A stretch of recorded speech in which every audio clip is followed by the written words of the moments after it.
to 10 o'clock. Hello? 24. Take it back. We're not rolling. What's going on? Are you going to come in and give me the word cue to hit cue? People have gone to some clinics 2 and 3 years spending $2,000 a month and not gotten pregnant. We've got the piece and it works and that's fine. You ready?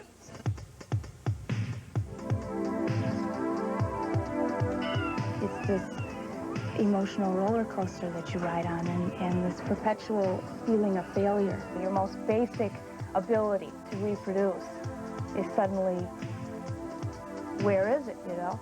Okay, camera 3, let's take that shot on camera 3, please, for the 2-way. They mold people, not just pieces, in this chain. You learn not only how to make a pizza and get it delivered within 30 minutes, but you learn to be a dominoid.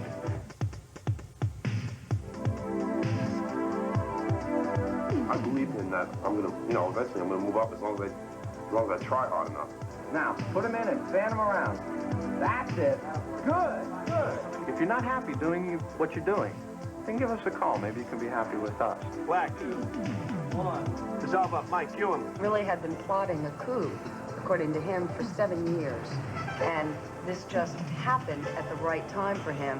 He sort of got stuck with her, and she is stuck with him. You know, history and politics make strange bedfellows. And we're in bed with him, really. The mere fact that I was a part of the regime for 20 years does not necessarily mean that I dirtied my hands. It's prepared for a 2-machine roll. They're aggressively going after polluters and putting them in jail.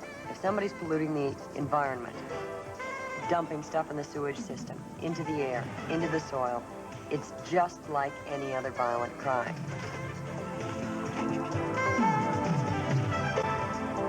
You get a guy dumping toxic materials that could possibly pollute the water, you're talking about attempted murder for thousands of people. You have to wait for me to get to speed. Give us the top. Give us anything. Give us something.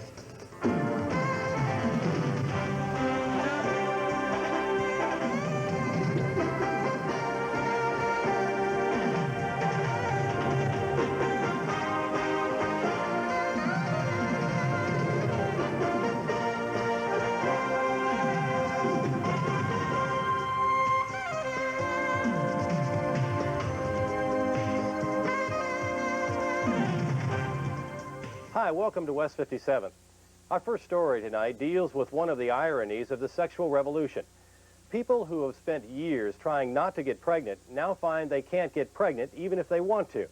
1 in 6 American couples have problems having children.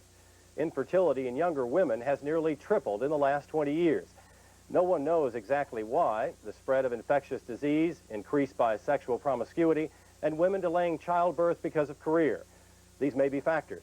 But one thing is sure, having a baby is something no one can take for granted.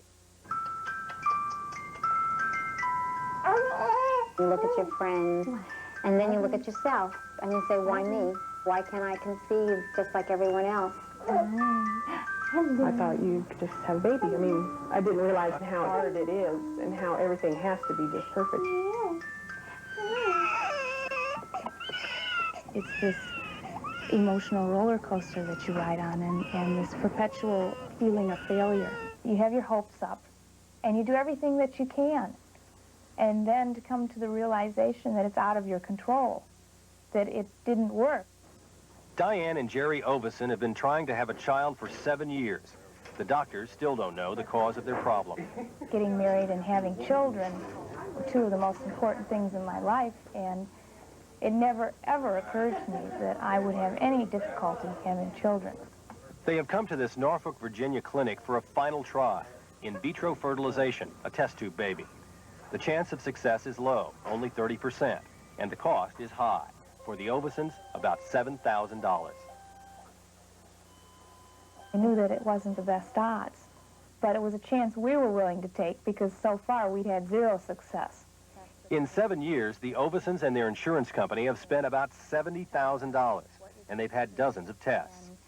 If you've had relations with your husband, you have to chart that down, and then it's like bringing in your little sheet to the doctor to be graded to see if you did good, you know. It invades your personal life in an intimate way. Plus, your self-esteem takes a little bit of a beating, too, I think.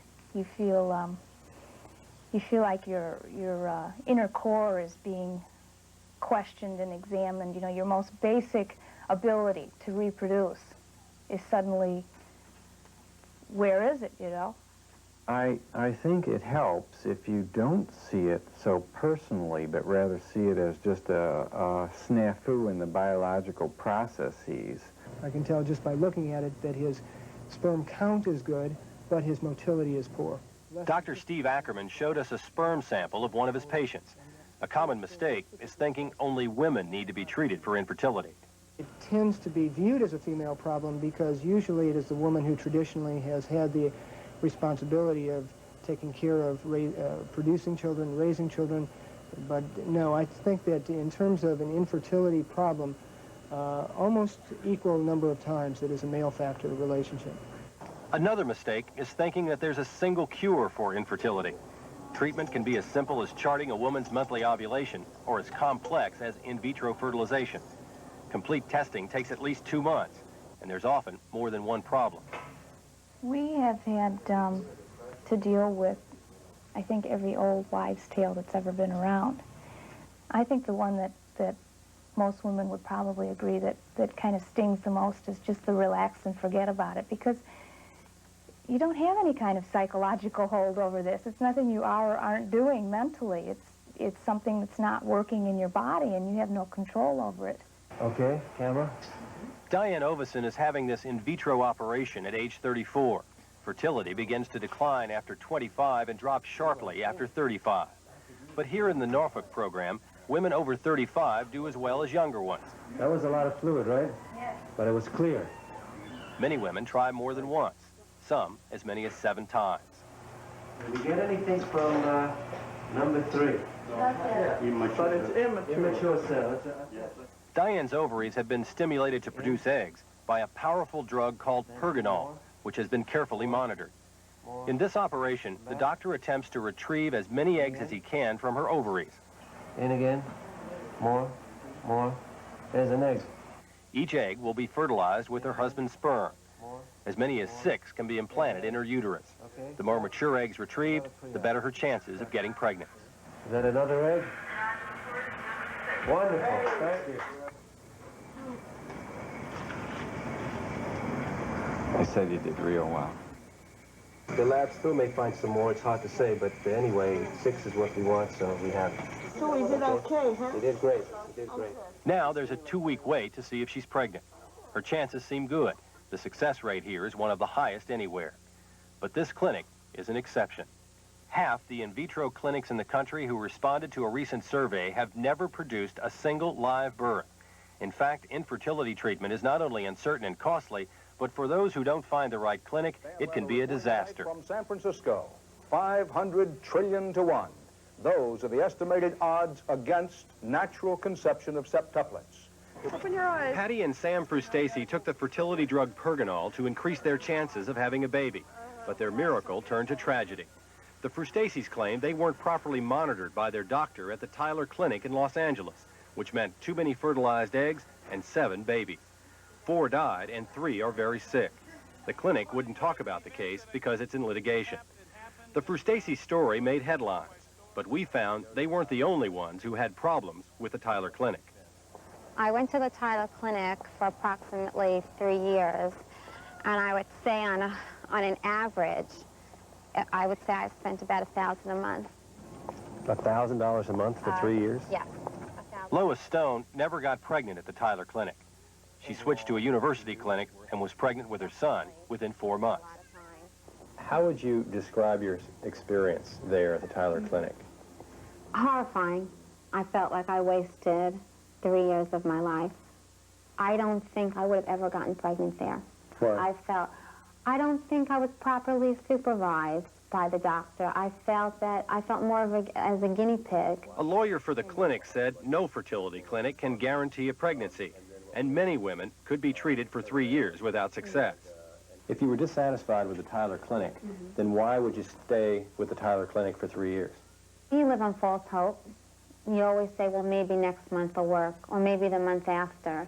And if you don't know another doctor to go to, and you don't know where to turn, you just stick with what you have. I trusted them. Of course, I trust doctors. Carolyn and Jim Sweeney also went to the Tyler Clinic. There, the doctors put Carolyn on Pergonal, the same potent drug used by the Frustases to stimulate the ovaries. After a week of shots, there were signs of trouble. My stomach was really uncomfortable. I had a hard time sleeping Sunday night, and I told him about it, and he examined me and said that was normal, and so they inseminated me. You were excited then? Oh, yeah, we were real excited. You trust them. You really look forward to having something. And by the time I got out to the car, I was almost doubled over. So you went to the emergency room? Yeah, so Jim drove me to the emergency room, and I had to have major surgery. Both my ovaries ruptured, and I was bleeding internally.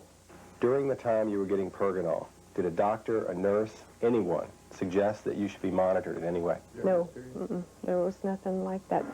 The Tyler Clinic's attorney claims monitoring for Pergonal depends on the patient's condition and dosage, that there's no standard procedure.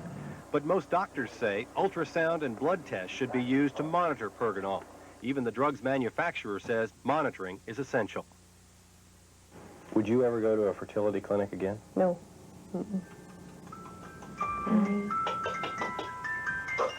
The Tyler Clinic may have many satisfied patients, but Lois Stone's and Carolyn Sweeney's stories are not uncommon in a field where the technology is new and the patients are desperate. Hello? Yes, it is. Hello, doctor. We were with Diane Oveson the day she finally heard from the clinic. Oh, it didn't work, huh? Okay. Well, we can try again, can't we? And then we'll pick up the pieces and we'll try again, you know, until we feel that we can't do this anymore, until we can't stand it anymore. But then you always have hope the next time around. We should emphasize again that there are successful fertility clinics. If you need help, several national organizations have local chapters that can provide lists of recommended clinics.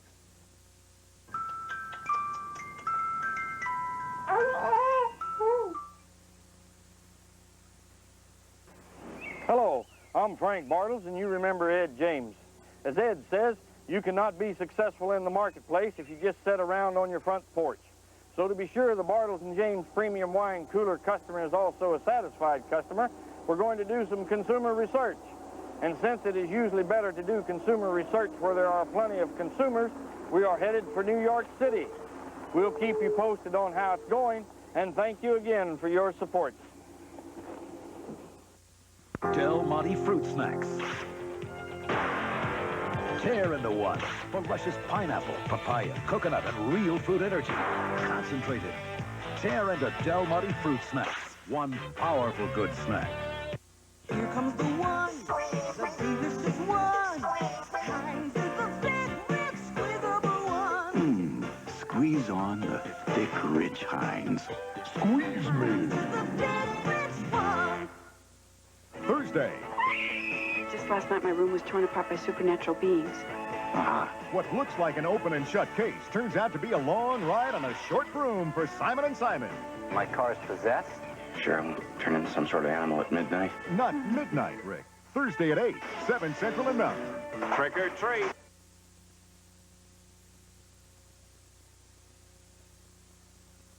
New studies show that pot damages your lungs a lot more than you think, especially if you're still growing. You can't fly if you're high. The American Lung Association.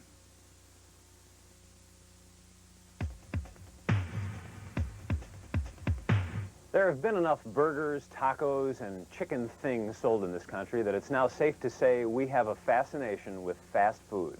We'll leave it to future anthropologists to determine why Americans in the last half of the 20th century decided they needed a quick meal waiting for them at every suburban intersection. But the fact today is fast food has become a major part of the new service economy, providing careers for a lot of young people who may not want or be able to go to college. It's those people all the fast food chains are looking for. And one of the chains, the fastest growing of them all, is finding them and making them their own. The company is called Domino's. Who are we? Domino's! And what are we? Number one!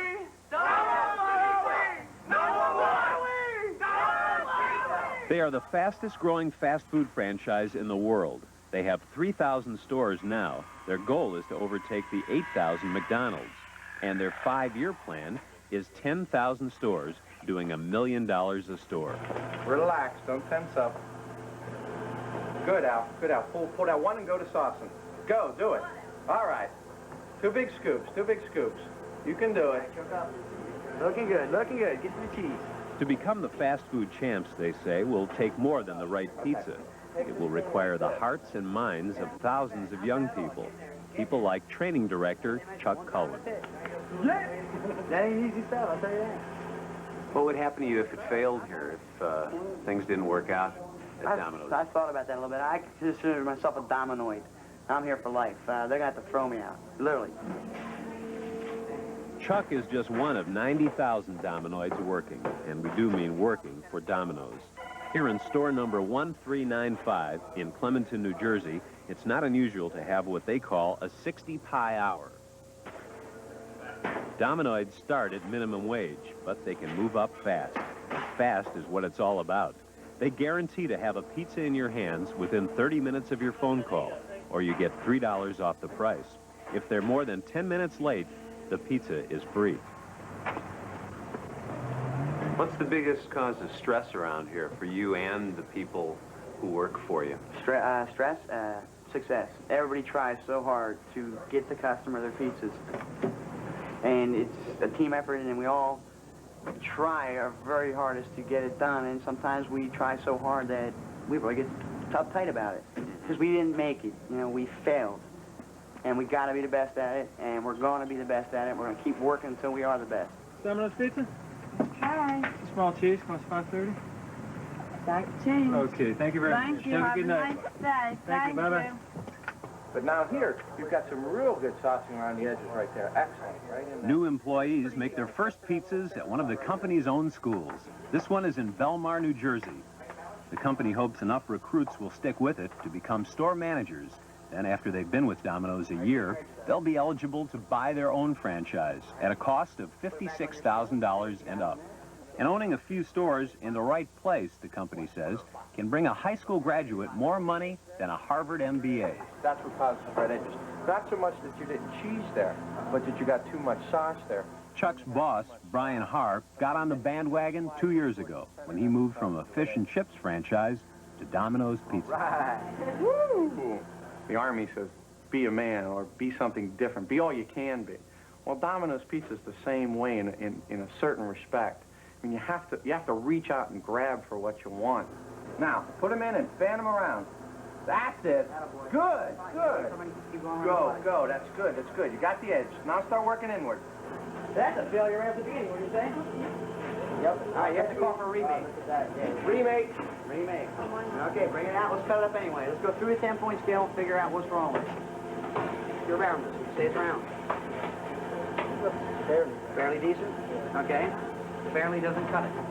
Every Domino's store is expected to adhere to the corporation's 10-point scale that defines a failing pizza. An employee is then expected to use his body, if necessary, to block a low-scoring pizza from leaving the store. This is a downright failure. Yep. What would you give us out of a 10? The 10-point scale doesn't have anything to do with taste.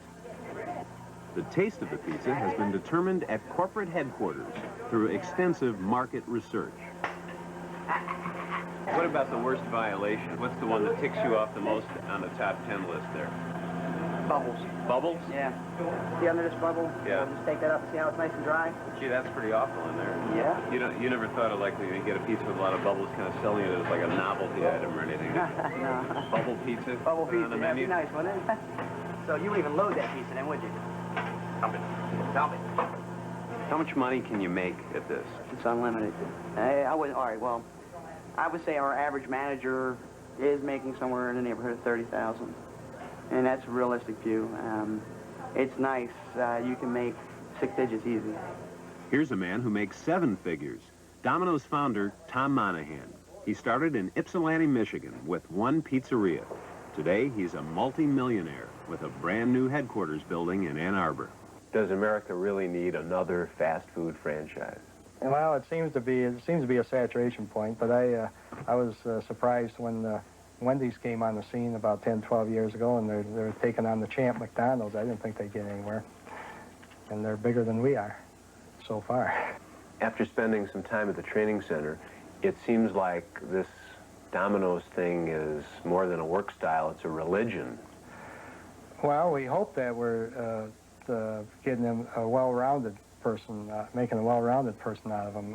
We talk about our 5 priorities of spiritual, social, mental, physical, and financial. Financial is the bottom. But visible signs of financial gain are permitted and even encouraged. This is one of Tom's cars. He has a couple dozen, and some boats and airplanes. This is Tom's World Series trophy, won by the team he owns, the Tigers. Under construction is a $2 million office for Tom, all Italian leather and African mahogany, with a desk bigger than some pizza parlors. Domino's recruits are taken on this tour, and if Chuck Cullen and others are not inspired by Tom Monahan, they are inspired by his money. I had the dreams of the chauffeur, the maid, the butler, the limo, you name it, I'm going to have it. And that's the dreams I'm going to take. They're for real. I think I can get them. So you see kind of Domino's Pizza as your key to this, this mansion, huh?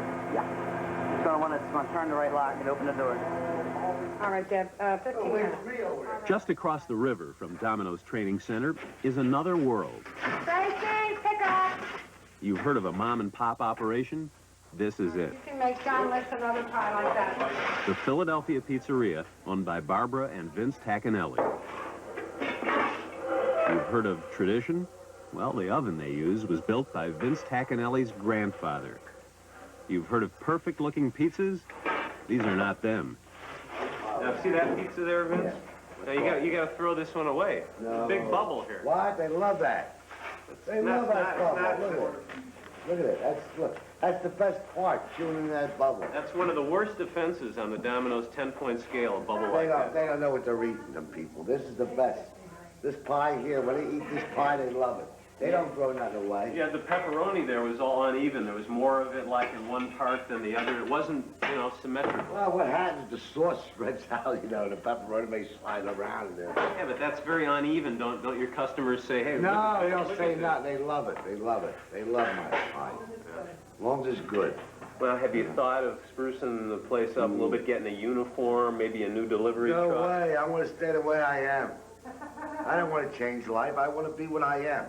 If they don't like me, you don't come. You like me, you come. How about a faster delivery truck? No way. I want to get rid of the delivery trucks.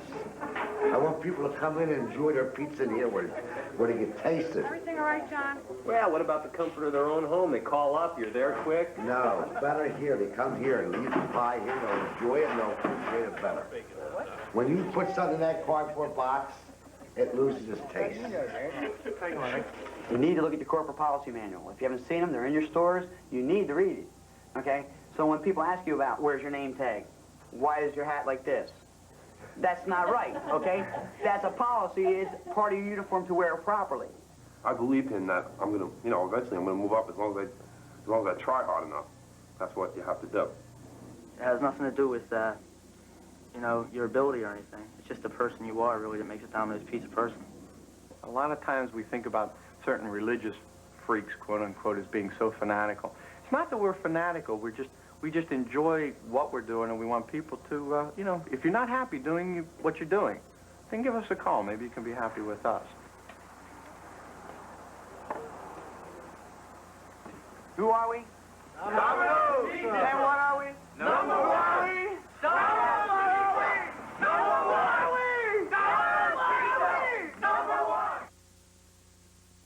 Almost everything in electronics is on sale now at Sears. Save $100 in this 20-inch color TV with remote control.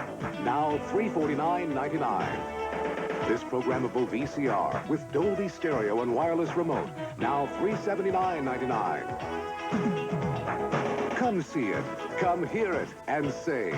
Come to Sears Electronic Showplay sale now. There's more for your life during our new century. at Sears. The Nikon One Touch is so compact, you can slip it in your pocket.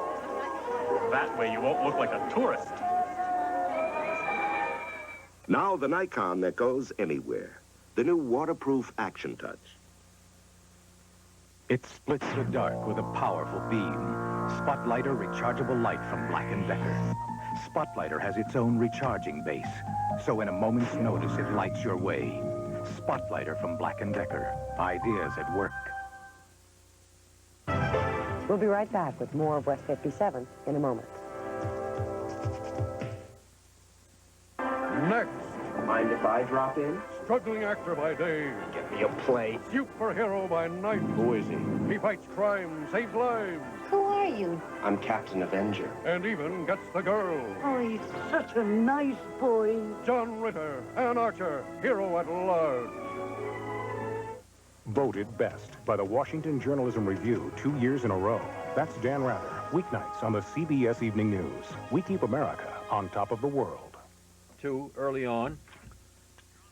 This Arby's introduces a better burger. Better because Arby's uses better quality beef. A better burger because only Arby's takes better beef. A whole third of a pound thick, charbroils it to perfection. It's up to you. It's your choice. For a better burger, Where you belong. make Arby's your choice burger. Team up with Arby's and get a free Nashville Sounds ticket. Just buy an Arby's 1/3 pound burger meal and get a free ticket to catch the Sounds in action against Louisville on June 18th. Dream away, dream away. To a year-round vacation home and spectacular Cliff Tops Resort near Monteagle. It could be yours just for entering Pepsi's exciting Dream Stakes. You may win a beautiful mountain retreat worth more than $100,000, plus an '86 Toyota 4x4 pickup, or one of many other great prizes. It's Pepsi's biggest sweepstakes in history. Get entry forms where you get your favorite Pepsi products. Dream away. Still more rain. The forecast tonight at 10. Imagine a football Superdome full of toxic waste. Now imagine 4 of them. That's how much toxic waste is generated in the United States every day. 90% of that is disposed of illegally. Most toxic law enforcement in this country works on a wishful thinking scheme called compliance. Government hoping companies will comply with the laws because they haven't enough inspectors to enforce them. Los Angeles County has decided that's not enough. The district attorney there created the Toxic Waste Strike Force. It's begun a whole new breed of toxic cops who treat polluters like toxic criminals. In Wagate, this is Sheriff number 4. Go ahead, Sheriff number 4. This is Sheriff Wagate. We're en route from Willowbrook down to the Long Beach Harbor. Lyle Smith is one of 28 officers from 10 different agencies assigned full-time to the Toxic Squad. This is his beat, up 800 feet. He's spying on a chemical company long suspected of illegal dumping. See the yellow stains on the railroad track right there? Yeah. That's sulfuric acid right there. I mean, when you're down there, it's damn near strong enough to smell it up here, but it's real strong. You have to wear a respirator walking on those railroad tracks. A lot of these drums are taken in from the customers that this company deals with waste inside of those drums. They dump the waste on the site, on the dirt. They'll just pour it on the ground? They just pour it on the ground, or they run a hose coming all the way out here in the street. It's really neat if you can get away with it. So far, they've been getting away with it, but not for long. His aerial photos, combined with samples on the ground, could put corporate officers behind bars. The squad so far has a 100% conviction rate. But to convict, first you have to catch. L.A. is a lot of county to cover, 4,000 square miles. We stumbled upon this trucker flushing out his tanker on a vacant lot. It takes him only minutes to rake the waste right into the ground. Then he's gone. The strike force sees acts like this as violent crimes, whose victims will never know what hit them. You get a guy dumping hazardous waste, toxic materials that could possibly pollute the water, you're talking about attempted murder for thousands of people, is the way I look at it. Larry Mutro is a toxic cop who works down under. Unannounced, in the middle of the night, his unit dips down into the sewers to monitor what flows out of plants suspected of polluting. When a company flushes away poisonous chemicals, the company thinks they're gone. When the toxic squad is sampling, the toxins aren't forgotten. What are you looking for tonight? This area, we've got a company that we're isolated because they've had a record of discharging certain heavy metals that are toxic to the organisms at treatment plants, and also some cyanide. What's the most flagrant violation you've ever run across doing this? Geez, I think at one time we had this one downstream we were measuring up to about 4,600 parts of free cyanide. And what's legal? Legal is 2. That's a lot of cyanide. Yeah, that's a lot of cyanide. The most serious thing that we're concentrating on first are those intentional clandestine violations. The ones that are done for greed, where there's a profit at stake. And, you know, you'll see all kinds of scams to illustrate that. Barry Groveman, an assistant district attorney, helped found the Toxic Strike Force. Now, these are violent crimes. These are violent acts that can cause violent injury to people. And it's high time that we start treating it that way, and that's what we're doing. How do you get most of your information? A good deal of our information comes from inside informants, people who have conscience, who come forward, employees or ex-employees, or sometimes citizens, who come forward and say, I can't live with it any longer, I want you to know about this. That's how the strike force got onto this case. A tip from construction workers complaining of fumes. Armed with a warrant, the strike force staged an early morning surprise search on this father-son oil firm. Good morning, Mr. Bortz. Yes. The son, Stephen Bortz, clearly wasn't expecting company. I'm here with a court order in the form of a search warrant to search Bortz Oil Company, its grounds and facilities. The Bortz's $42 million business came to a virtual halt while a dozen toxic cops fanned out across the property, looking for evidence of serious pollution. Easy to spot were some apparently sloppy business practices, acetone leaking from a valve, some spills, a disconnected pipe. It's an overflow of some type. You can see where it goes. Yeah, right into the ground. Not easy to spot, more critical violations in the soil. For 30 years, Bortz Oil has processed materials like paint thinners and charcoal lighter fluid, all household products that are safe on the shelf, but deadly in the ground. The strike force brings its own drill to sample down deep. Toxins can seep through to the water supply. As much as 1/4 of LA's groundwater is already undrinkable. Tim McNally is the state health department inspector turned toxic cop. We have a reason to believe that underneath the soil where they're going to put that warehouse, they had a major incident resulting in a lot of the material, hazardous and toxic materials and highly flammable things going into the ground, and that the company, rather than cleaning it up, decided to go ahead and put fresh fill over it and then build this warehouse on top of it. Whoa! How far is that, 9? 9.5. I'm getting more of a reading up near the top of the hole. Is that right? What harm would that do if it's sitting in the soil? If this stuff got into the LA water supply, we'd have to shut down whatever wells would be affected. Are they toxic, poisonous? Yes, very toxic. 154. Bortz Sr. has arrived. 154 affirmative. Leo Bortz has been in business on this property for almost a quarter century. The district attorney's office says he's been put on notice twice before. If the strike force finds toxic waste here, he faces not only possible fines, but cleanup costs and jail time. District attorney's office claims that you've had complaints from construction workers about... Not so. Not true. Absolutely not. That you knew not there true. might be a problem with the soil? Not so. It's a goddamn lie. But you didn't do anything to clean it up? And that's not so, because with whatever we had in contaminated material on the property was in barrels, and we took care of it according to the way we were supposed to do it. Do you have any chemicals that could be found in this soil that might be dangerous to your knowledge? Where they're looking right now or anywhere on the property? Not to my knowledge. Not to my knowledge. So when these guys... And we handle a lot of liquids here. You know, under the California laws now, if they found something in your soil and they held you liable for it, you could get jail time. Not for long. What would you think of the possibility of going to jail for something in your soil? Not for long. I'm too old. Can't live that long. Tests showed extensive contamination in Bortz's soil. Paint thinners, acetones, and solvents 30 feet down at groundwater level. A felony charge was filed last week. The Bortzes face an estimated $3 million cleanup bill, and if convicted, a $50,000 fine and up to 3 years in jail. Did you expect anybody to actually put you in jail for a violation of rules on toxic waste? No, not really. Not really. I'm just a small guy. Ron Martin is just one of the many small guys who made a good living getting rid of other people's toxic waste. Legal disposal would have cost $150 for each of these barrels. Martin could do it for just over half that price. It was this toxic squad surveillance that landed Martin in state prison for 2 years. He holds the honor of getting the longest sentence yet for a toxic offender. It's an honor he feels he doesn't deserve.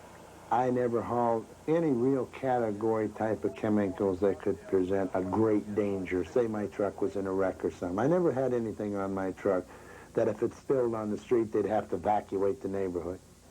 So you don't think what you did was serious? It's serious to a sense, but not as serious as what a lot of other people have done. Or not only what they've done, what they do every day. What are other people doing every day? Everybody does what they're able to get away with. When is that?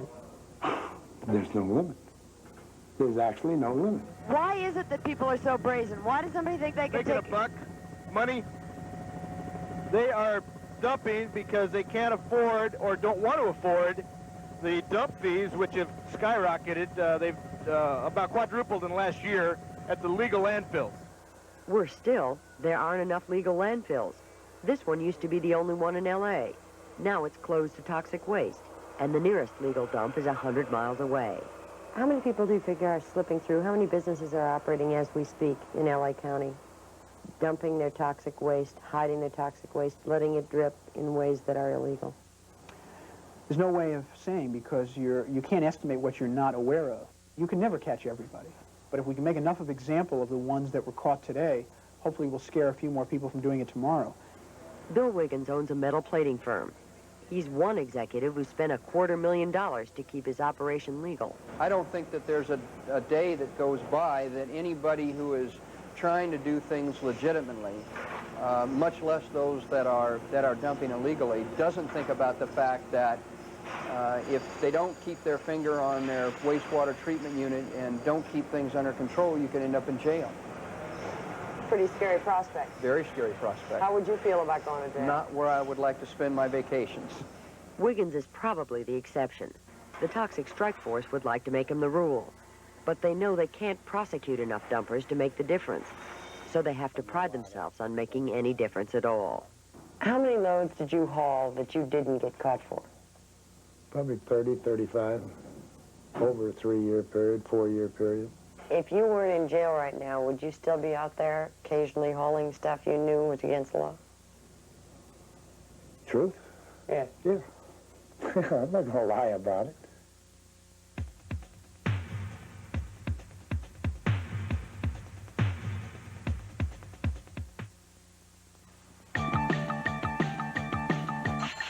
Milk got the kick that gives you more. Health kick. More nutrition every pour. Health kick. I'm moving through the rhythm of a brand new day, 'cause the vitamins in milk help me on my way. Kick.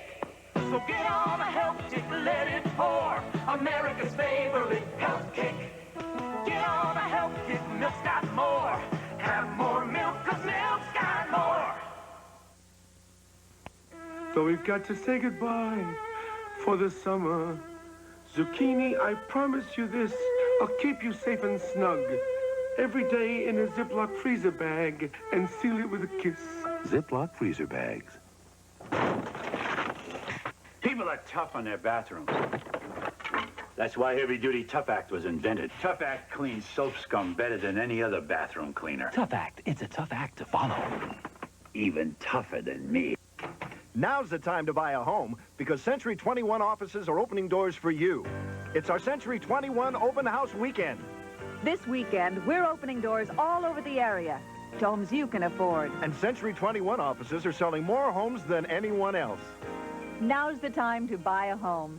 So come on in. Number one to work for you. Century 21. Call your local Century 21 broker for details of our open house weekend.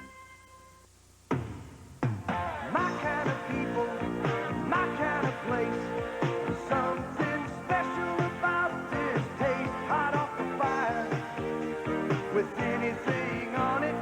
Don't it feel good when it's just how you want it? This is a Burger King town. It's made just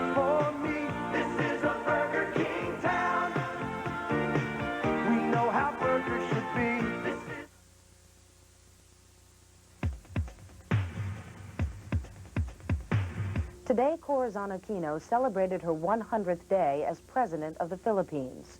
The symbolic honeymoon is now officially over, and Aquino is left with a mess on her hands. The country is in economic ruin. There is still no constitution, and threats from pro-Marcos supporters and communist insurgents continue to grow. More than ever, the woman who organized people power must turn to the military to keep the order. But the man who heads up the military, Juan Ponce Enrile, may in fact be her greatest threat. For 20 years, Enrile served under Marcos.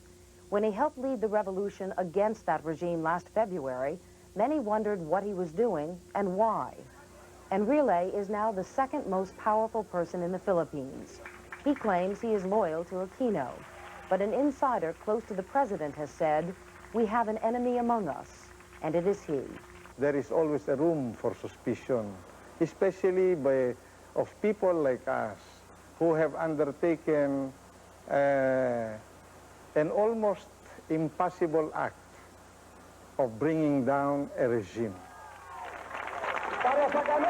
As the Marcos regime fell, Enrile emerged as a public hero who had led a spontaneous revolution. But what the public didn't see was the road Enrile had traveled to reach this point. Marcos had long suspected his defense minister of wanting to be president, and in the early 80s, the two of them had a falling out. According to a source in the defense ministry, Enrile had been preparing for a coup ever since. It was only after he learned that Marcos planned to arrest him that he turned to Cory Aquino with a deal she couldn't refuse, supported the military in exchange for his political future. We told the opposition to organize the civil government, and we told them you can have all the other cabinet positions, but we retain control over the military organization.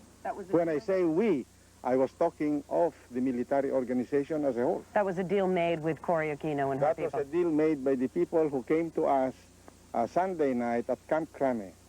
Aquino's people. Yes, Aquino's people. The new government denies it struck any deal, but the marriage between the two seems an unlikely one.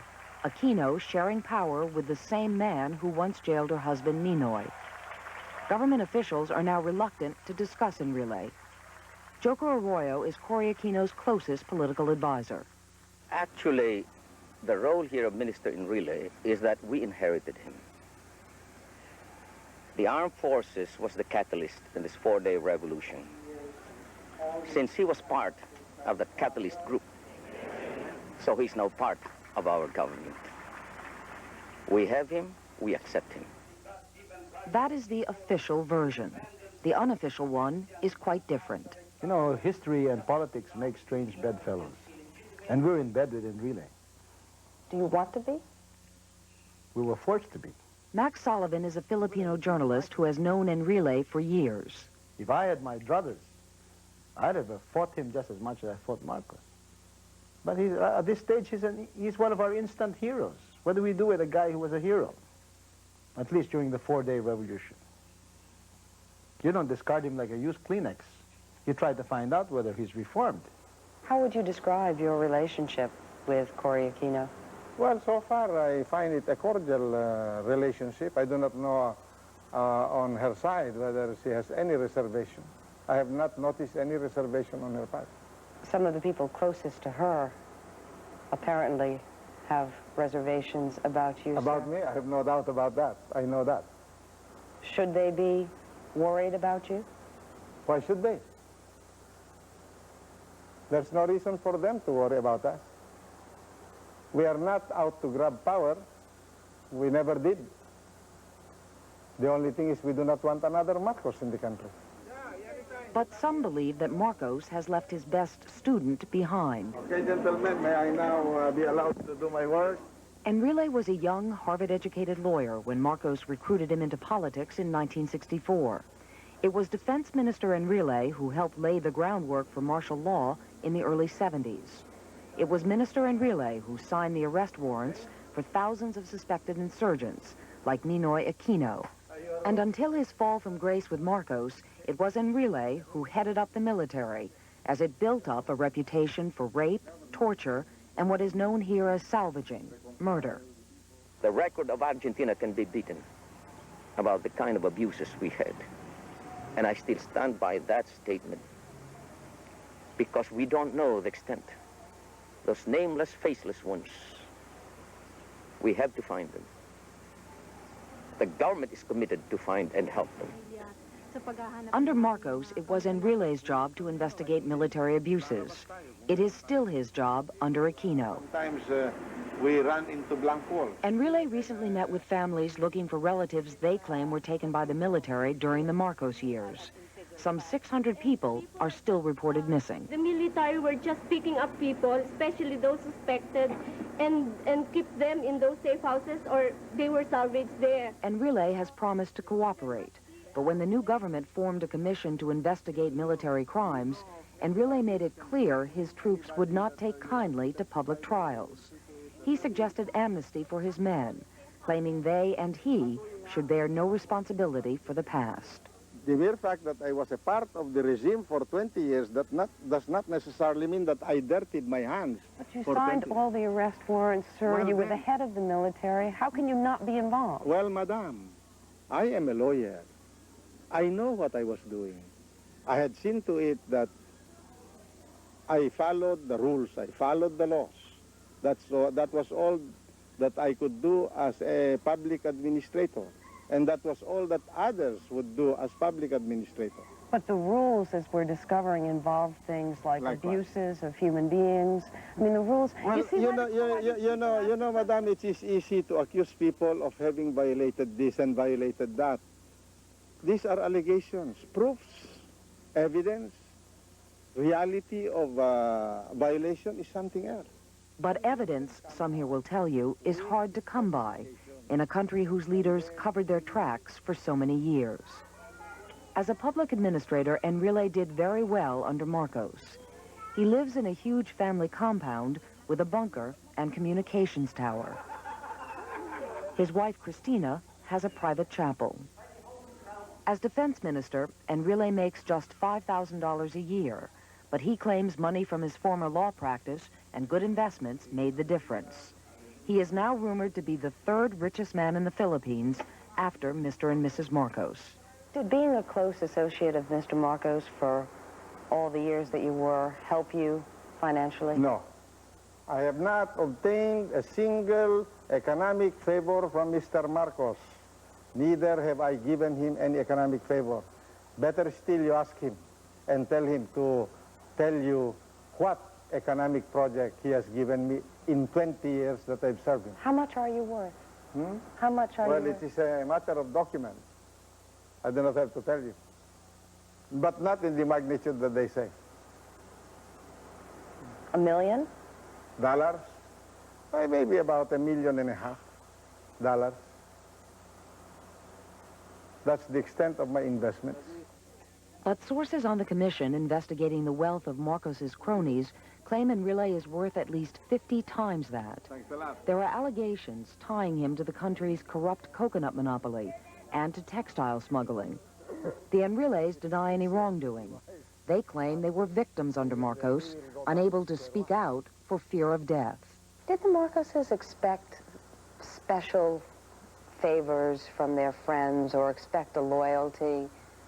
Or they expected absolute loyalty. In fact, she would always say, what is important with people around us is not too much their brains, but their loyalty. She always said that. Do you worry, Mrs. Enrile, about your husband's safety now? Oh, yes, I do. Sometimes you have to step on toes. And like the minister said earlier, you cannot please everybody in this world. Even those who still have questions about Defense Minister Enrile admit this may not be the best time to answer them. Well, Meredith, if you were President Aquino, would you consider this the time to rock the boat? You're still busy consolidating power.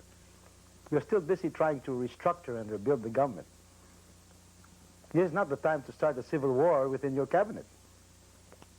Let's put it this way. All these things will be investigated, but right now the battles are going to be postponed. Enrile lives surrounded by his army, even at home. Here comes the army. Last Easter, he welcomed his closest military advisors and their families. You look like Fidel Castro. Happy Easter, sir. Happy Easter. This is Colonel Ciron. Hello. Good afternoon. This is Colonel Ringan. This is Rex. They are young, reform-minded soldiers whom Enrile began recruiting when he first started losing influence with Marcos in the early 80s. They helped Enrile plan the revolution, and now they, too, are heroes. Enrile keeps a private arsenal, but his boys, as he calls them, are his best defense. Are you devoted to him? Yes, because we cannot draw a line anymore between our personal relationship with him and our official relationship. He has been, to most of us here, more than a father. He has allowed us to maintain our self-respect. He has made it professionally productive for us. He has made it very hard for us to engage even in petty corruption. Do you feel a greater connection to him than even Aquino? Definitely, yes. Enrile says the military is here to protect the government and him from a communist threat, not to plan future revolutions. And although he once had presidential aspirations, he claims those are gone now. Do you think he has a game plan? I think he's playing things by ear. If ever this government starts to fall apart, then he'll probably begin thinking again about the possibility of his becoming president or even staging a coup d'etat. You can't rule that thing out. Stranger things have happened in this country. Are you a different man now than you were under Marcos? I am what I was. And I am what I will be. You know, people think that I was a devil. As they said, a devil becoming a dove in one of the newspapers. Then as I said, who knows what a person is? As we were leaving the Philippines, something Enrile said pointed out the uneasy balance of power here. I asked him, what if Cory Aquino wanted to remove you from office? He answered, she'll have to ask my boys.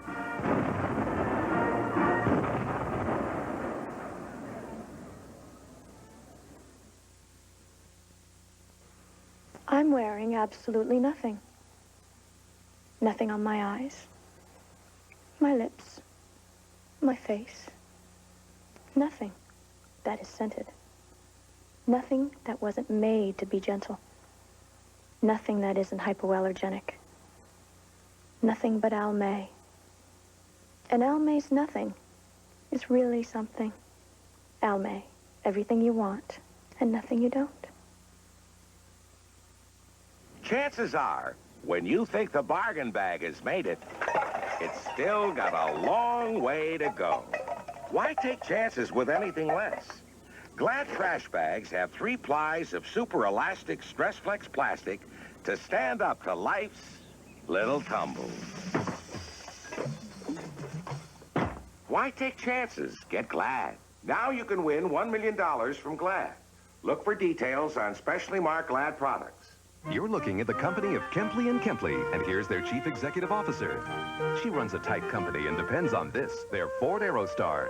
It lets her step easily into control, keeps her staff plugged in, gets them to important meetings, and makes her marketing plans work smoothly. Aerostar serves her well during her leisure time, fits right in the company garage, and even looks great when she and the Executive VP go out for dinner. Ford Aerostar, designed for the business of living. Hamburger places serve billions of burgers. And oh yes, they also serve chicken, like chicken nuggets. But it's hard to do chicken right.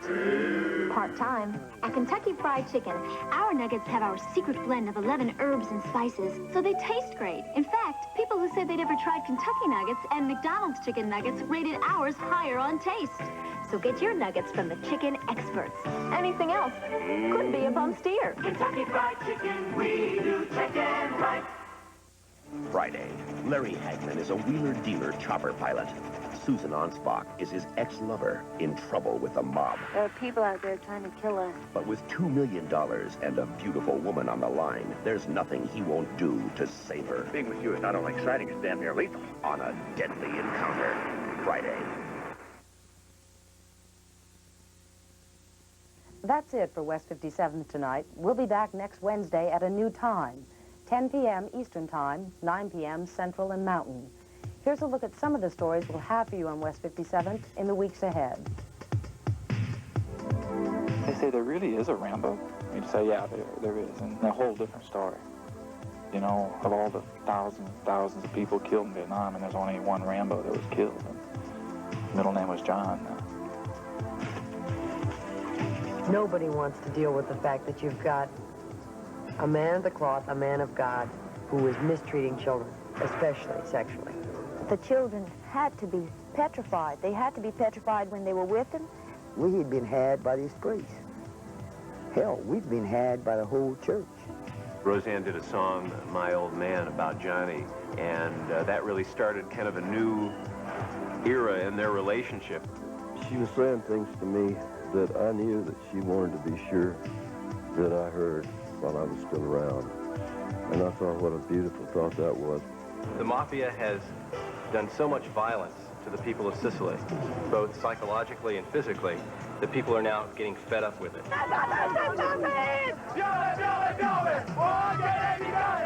We resent the control that the mafia has over us.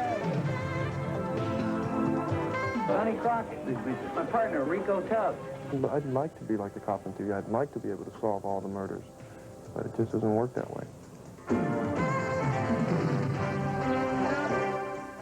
Tonight on Eyewitness News, you'll find out how Tennessee agents are being trained to crack down on drinking and voting, and how the government is backing up its promise to collect on defaulted student loans. Plus, we'll share the story of a dying man pleading with Middle East terrorists to release his kidnapped brother. Details on Eyewitness News at 10, tonight on Channel 5.